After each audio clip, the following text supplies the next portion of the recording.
Police block Millionaire CEO from flying her own helicopter. Then they learn the shocking truth. Amara Reynolds drummed her fingers on her desk, watching the sunrise paint orange streaks across the San Francisco skyline. Her office on the 42nd floor of the Orion Tech building offered a view that still took her breath away, even after 5 years as CEO. She picked up her coffee mug, took a sip, and grimaced. It had gone cold while she was absorbed in preparation for today's presentation. The deal she'd been working on for months was finally coming together. TK's new AI processing chips would change the game, making artificial intelligence more accessible to smaller companies. That meant more innovation, more competition, and hopefully better solutions for everyday problems.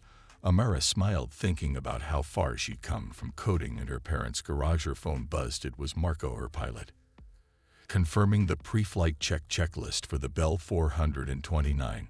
She bought the helicopter last year, tired of being stuck in Bay Area traffic when time-sensitive meetings called. Some board members had raised eyebrows at the purchase, but Amara knew it would pay for itself and save time and cost deals. Miss Reynolds, her assistant Tony, poked his head through the door. Your bag is packed and ready. I've included the backup drives for the presentation, extra chargers, and those protein bars you like. Thanks, Tony, you're a lifesaver. Amara stood up, straightening her navy blazer. Did legal send over the final contractor? Our visions already loaded on your tablet, and I took the liberty of having the car brought around.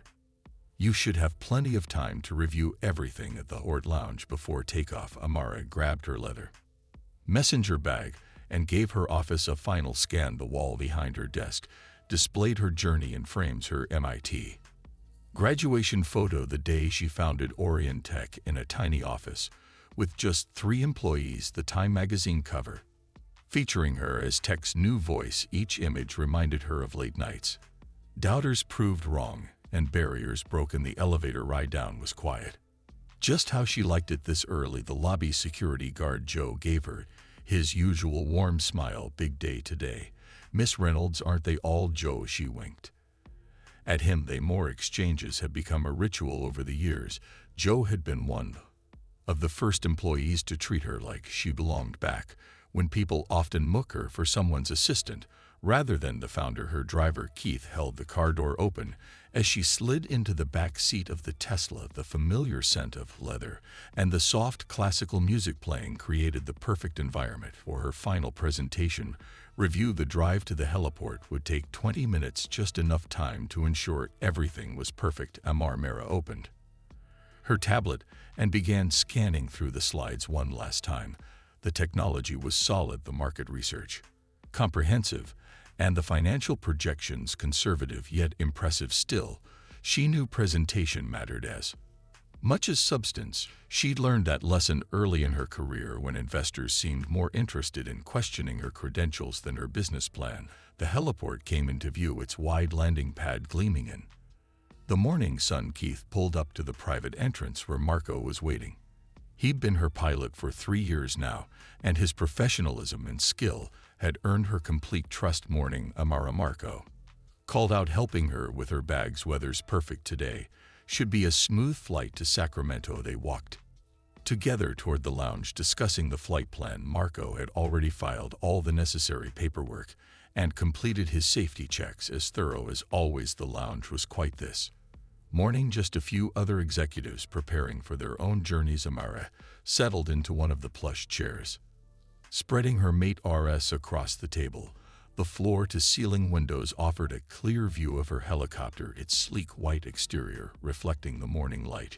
She allowed herself a moment of pride, not just at the aircraft itself, but at what it represented. Every major milestone in her career had been hard-won, from being the only black woman in her computer science classes to facing skeptical venture capitalists who couldn't seem to reconcile her appearance with her expertise. Tony had packed her favorite breakfast sandwich, and she ate while running through her mental checklist. The presentation would start at 11 o'clock a.m., giving her plenty of time for any last-minute adjustments. After landing, the deal itself was nearly finished. Today was more of a formality, a chance to showcase Ori's vision to the partner companies. Full board. Her phone buzzed with a text from her mom. Knock. Dead baby girl, Dad's making his lucky chicken for dinner to celebrate Amara. Smiled, typing back a quick thank you. Her parents had always been her biggest supporters, even when they didn't fully understand her work. Their pride in her accomplishments meant more than any magazine cover or industry award. Reynolds, a young woman, approached her table hesitantly. I'm sorry to bother you, but I just wanted to say you're such an inspiration. I'm starting my own tech company, and seeing your success, it means a lot. Thank you, Amara replied warmly, remembering how much she would have valued seeing someone like herself in this position when she was starting out. What's her company working on? They chatted briefly about the woman's startup, and Amara passed along her business card. Have your team send over a pitch deck. We're always looking for promising partnerships. Marco appeared at her side. Right on schedule. We're ready when you are, Amara. Everything's checked and double-checked. Gathering her materials, Amara stood and smoothed her blazer. Tony appeared. He always seemed to have a sixth sense about timing to help with her bags. Making your superhero entrance again, he teased, referring to the way she often arrived at meetings via helicopter. You know, some CEOs just take cars like normal people. Since when have I ever done anything the normal way? Amara laughed, following Marco toward the helipad. The morning air was crisp, and the distinctive whump-whump of other helicopters taking off and landing created a familiar soundtrack. Walking across the tarmac, Amara felt that familiar surge of excitement. Every major presentation was another chance to prove herself, to show that success wasn't about fitting into someone else's mold, but about creating your own path. The Bell 429 waited, its doors open and ready, a symbol of how far she'd come and how far she still planned to go. As she approached the helicopter, her mind was already running through the day ahead, the presentation, the handshakes, the subtle politics of the boardroom. Just another day of breaking barriers, she thought, climbing aboard. Just another day of showing the world that excellence knows no boundaries. Marco began his final preparations as Amara settled into her seat, securing her seatbelt and putting on her headset. Through the window, she could see Tony giving her a thumbs up from the safety line. The engine hummed to life, and Amara pulled out her tablet for one final review of the presentation. Everything was perfect. Everything was routine. Everything was exactly as it should be. The rotor blades began to spin faster, creating that familiar whoosh of air. Amara felt the slight lift as the helicopter prepared for takeoff, a sensation she'd grown to love. This was her element now, up here, above the traffic and noise, making her own way through the world. Just another day at the office, she thought with a smile. Just another day of changing the game.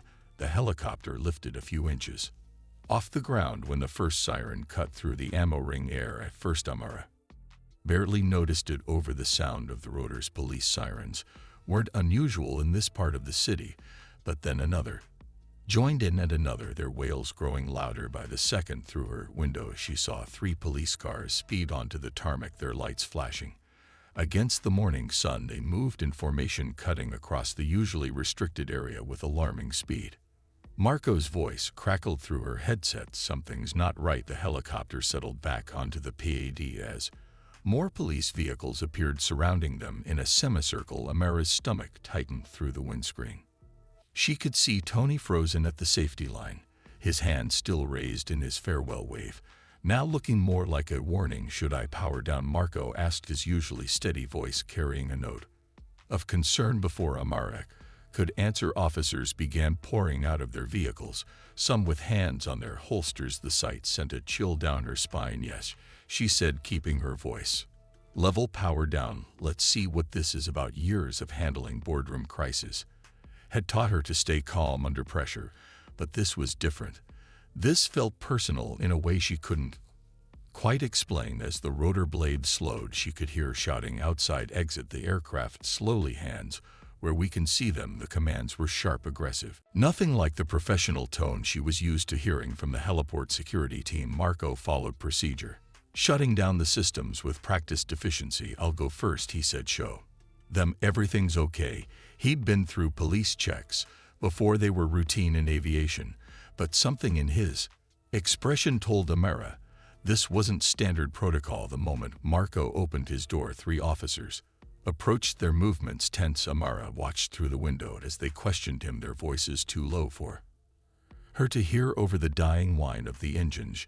She took a deep breath, straightened her blazer, and reached for the door handle. "Mom, stay in the vehicle," an officer shouted, but Amara had already stepped out. The morning air felt different, now charged with tension, heavy with unspoken assumptions. She kept her movements deliberate and calm even as she noticed more officers approaching. "I'm Amara Reynolds," she said clearly, her voice carrying across the tarmac.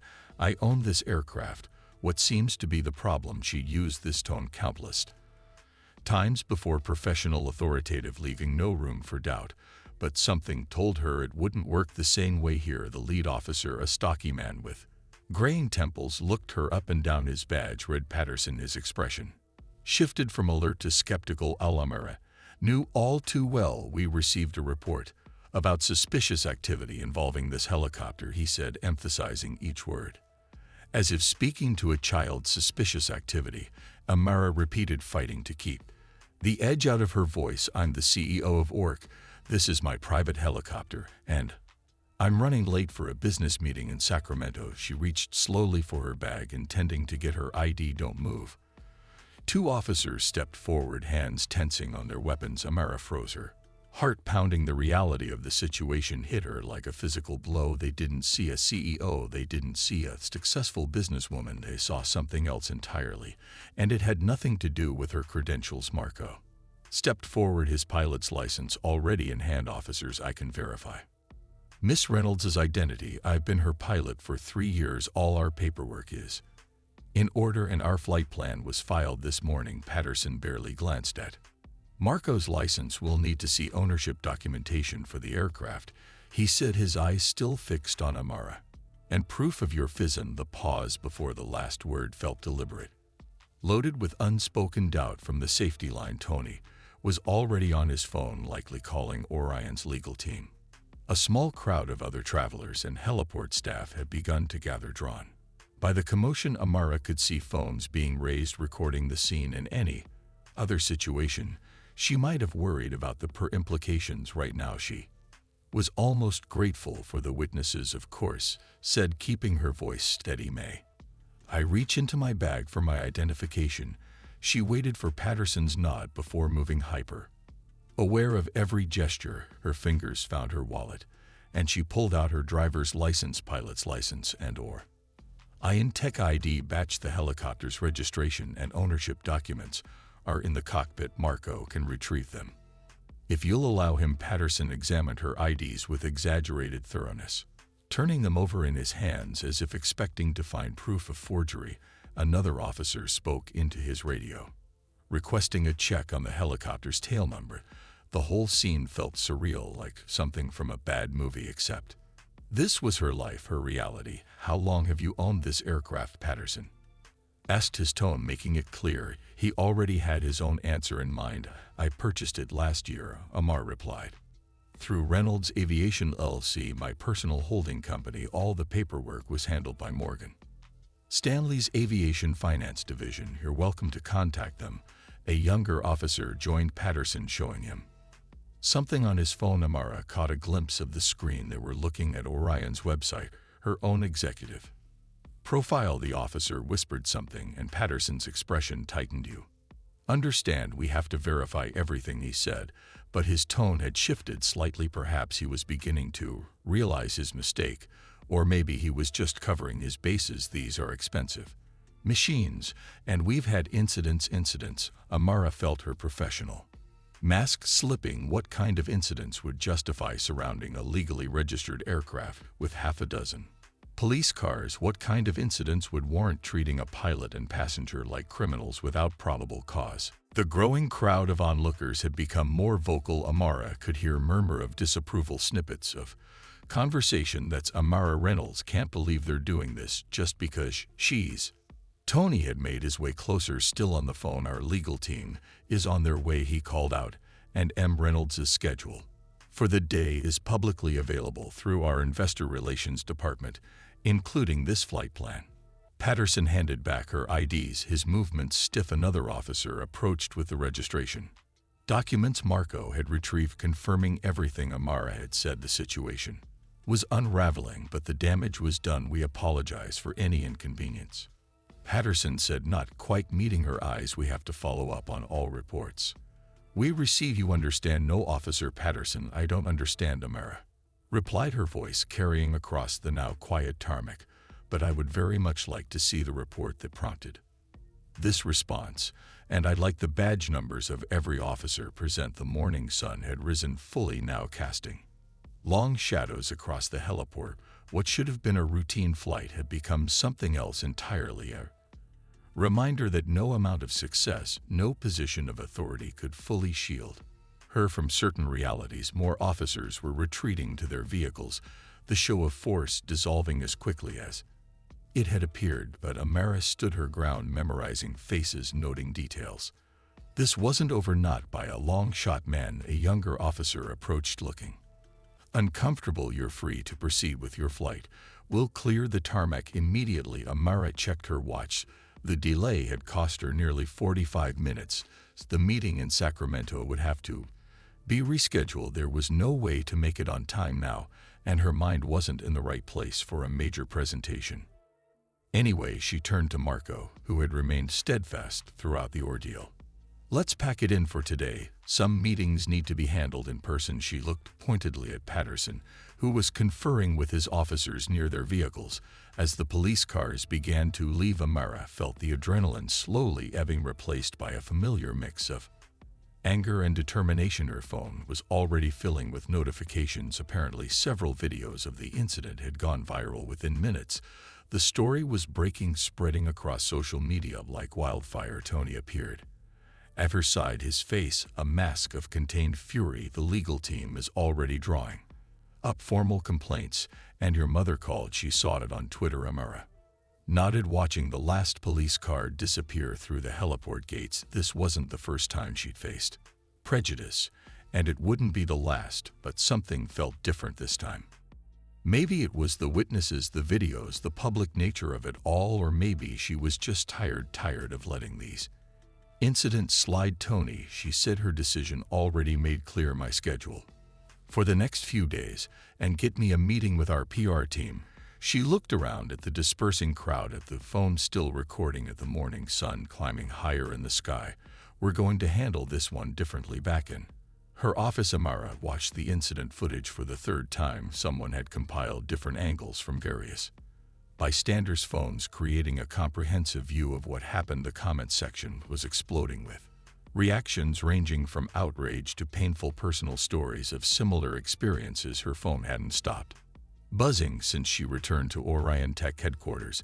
The calls from news outlets, messages from other tech executives, texts from friends and family. Everyone wanted to know if she was okay, what she planned to do, how they could help. Sheets silenced everything except for priority contacts needing time to think. They're waiting in the conference room, Tony said.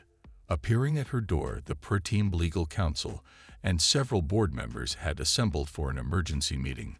This wasn't just about her anymore. It was about Ori Tech, about setting precedents, about drawing lines in the sand. Amara stood up, smoothing her blazer more out of habit than necessity. Have you seen the police department statement? Tony nodded, his expression grim. They're calling it a routine aircraft ownership verification prompted by an anonymous tip. Standard procedure, according to them. Standard procedure, Amara repeated the words, tasting bitter. Did they verify ownership of any other aircraft at the heliport this morning? Any other CEOs get surrounded by armed officers? She knew the answer. The footage showed other helicopters taking off and landing during the incident. They're wealthy white owners facing no questions, no suspicion, no armed response. The contrast was stark, undeniable, and now documented for the world to see. Walking to the conference room, Amara felt the weight of every employee's eyes on her. Orion Tech had always prided itself on its diverse workforce, its inclusive culture. She built that culture deliberately, knowing how it felt to be the only one who looked different in a room. Now her personal experience had become a public statement. The conference room fell silent as she entered. James Chun, head of legal, stood up first. We've already drafted CE and DIS letters regarding some of the more egregious social media comments, and we're prepared to file formal complaints against the police department. That's not enough, Amara said.